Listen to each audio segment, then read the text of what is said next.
Hi, neighbors. Welcome to the senior scene. A recent welcome addition to our fair city of Torrance is the Western Museum of Flight. For today's segment of the scene, we will attend the open house put on by this fine organization.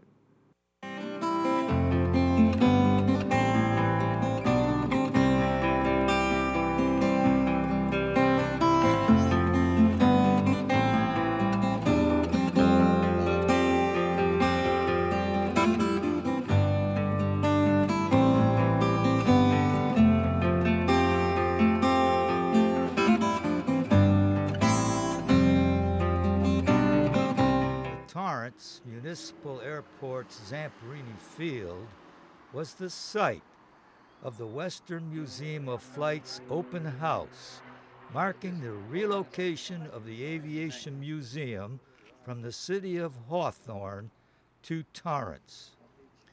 Located in the Red Baron No. 3 hangar just west of the General Aviation Building, the 6,500-foot museum was packed with many diverse models, exhibits, and artifacts related to aviation. One of the main attractions of the museum is the F-86 Sabre jet.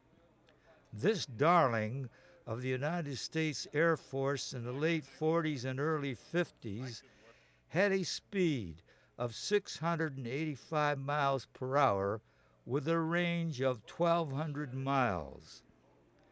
It successfully ruled the skies in the Korean conflict.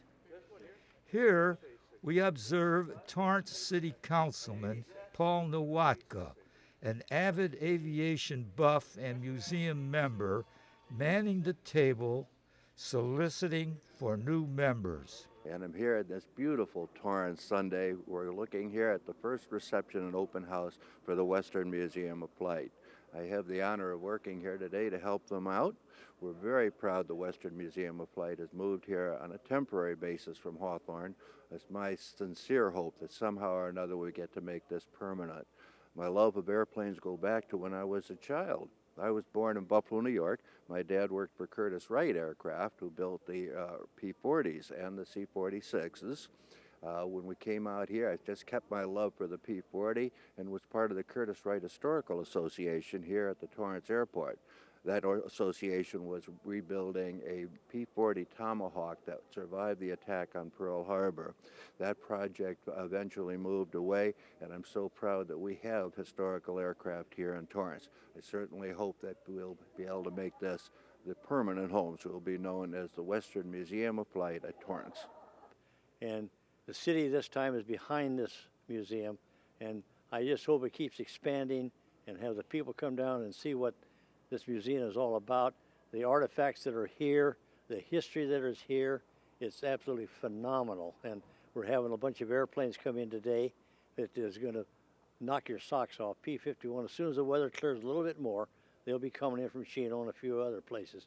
In addition to the dozens of aircraft on display, many owners of vintage planes dotted the sky as they piloted their aircraft to Zamperini Field, where they added their planes to the exhibit. The sun is breaking through, and it's the Western Museum of Flight's first event here at Torrance Airport. We're newly relocated from Hawthorne Airport. It's our preview day. I've got about 38 warbirds arriving, and we want to acquaint the community with their rich aviation history of Southern California. And what we bring to this community is education, an interest in aviation, the history of aviation, and a reverence for the men and women that designed, built, and flew these aircraft. And we are thrilled to be here at Torrance, our new home. After my brief interview with Cindy, she was on her way, greeting incoming pilots and helping the top-notch ground crew direct aircraft positioning. Let's take a stroll down memory lane and view some of the planes from yesteryear. A plane that drew a large viewing audience was this non-military Lockheed Electra. This twin-engined, all-metal monoplane is similar to the one flown by Amelia Earhart on her ill-fated flight in 1937 while trying to circle the globe. A delighted audience looked skyward as two P.T. Starman Navy trainers put on a brief acrobatic show. After their show, one of the Starmans can be seen here making an approach, executing a landing, and approaching the exhibition line for parking. Here comes the second Starman trainer. After getting out of the plane's cockpit, the pilots of both Starmans renewed old friendship. Gabe, that was quite an air show you put on for the people down here. Well, thank you. It's a pleasure coming on out to Torrance Airport and bringing the old bird out here. This, if you're familiar with it, it's 1940 N2S-3 Stearman. It was used in the World War II as a primary trainer of World War II. Anybody that was going to learn to fly anything at all in World War II learned to fly this first. This weeded out the pilots. This was the hardest airplane actually they learned to fly first. This airplane here was also featured in the TV series Jag, if you're familiar with the TV series that's now off the air, but it made 9 episodes, and it was a pleasure working with them. Vic, I understand you're one of the Tuskegee Airmen. Is that right? That's right. I'm one of the 332nd Fighter Group out of the Tuskegee Airmen Group. Can you tell me a little bit about this ship here? Well, you know, I've cut my teeth on these things when I was like 9 to 10 years old, okay? And this is one of the better aircraft that's ever been made. I think Stearman's probably the best one. It's easy to play with. It's easy to have fun with. They're also good for crop dusting. They're doggone good for training.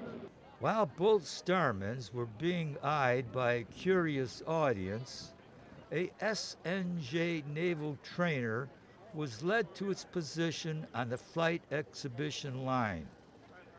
This advanced trainer has a speed of 205 miles per hour and was used extensively during the World War II era. Here comes a huge aircraft lumbering into Zamperini airspace.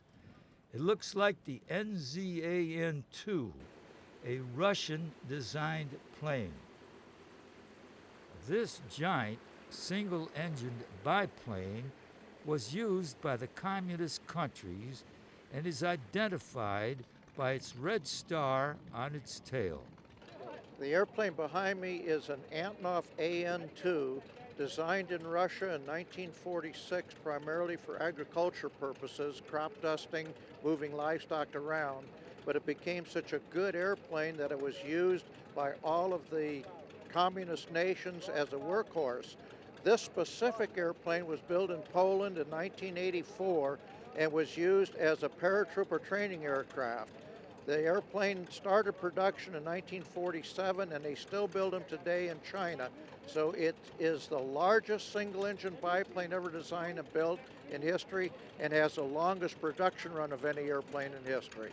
This airplane is part of the Commemorative Air Force assigned to the 3rd Pursuit Squadron at Cable Airport in Upland, California.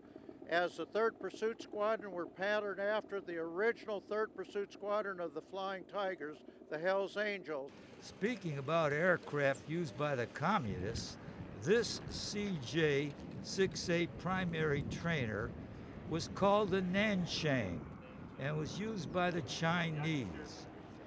Here's a look-see of the complicated instrument panel. This is a Nanchang CJ-6A Chinese primary trainer. Built in 1958 is when it first went into service. The plane is still actively used by the military today.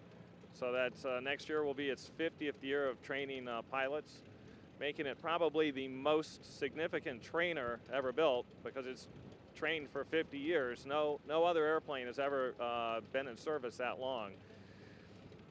Primary trainer would mean that you would go out, learn how to fly, do basic aerobatics, navigation skills, air combat, and in this particular case, since it was a Soviet block country, you would go from this airplane into a MiG fighter. And now that we have won the Cold War, thankfully, we have these as our play toys. And so we have groups that fly at Oshkosh, Sun and Fun. We do some air combat with them, a lot of formation flying. The Fokker S-11 seen here was used in initial pilot training. It is named after its designer manufacturer, Dutch-born Anthony Fokker, an aviation pioneer who built World War I planes for Germany.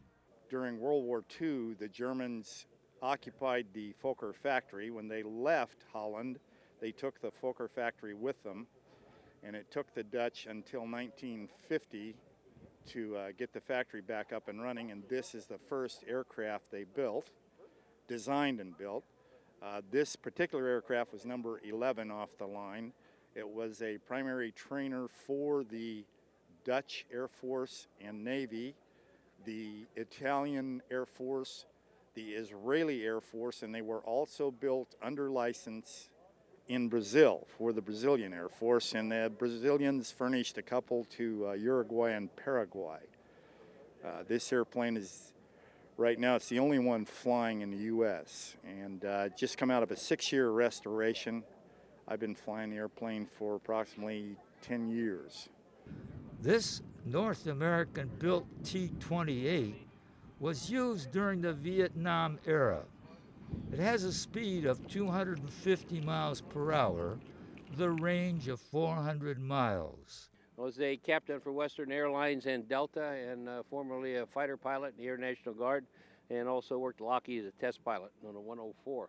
We bought this airplane here just to kind of keep in the warbird movement. I flew it in the Air Force back in the early 50s, and it's a T-28. This one, particular one, happened to come out of the Nicaraguan Air Force, where it was actually a fighter bomber, so it does have a war record on it. The airplane was designed in the late 50s as a transition trainer for the jet, which is really a hard thing to do for a propeller-driven airplane. It didn't really fit as a transition trainer, so it was usurped by the Lockheed airplane.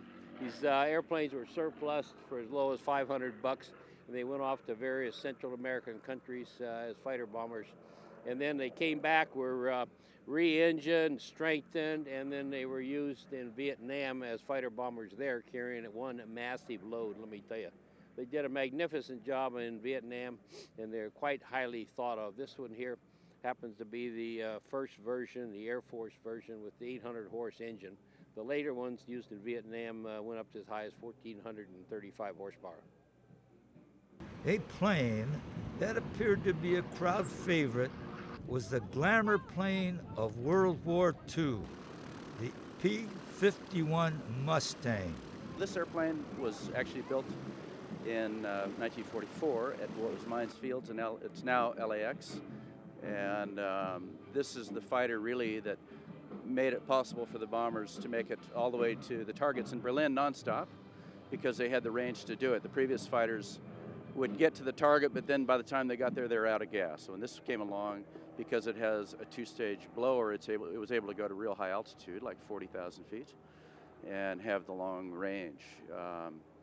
Thus, many say this is the airplane that won the war. I don't know if that's true, but it's certainly, the current owner will tell you that he's pretty sure that because of this, the P-51 and the P-38, that he's probably still alive today. He was a B-17 lead navigator with 33 missions in the 8th Air Force.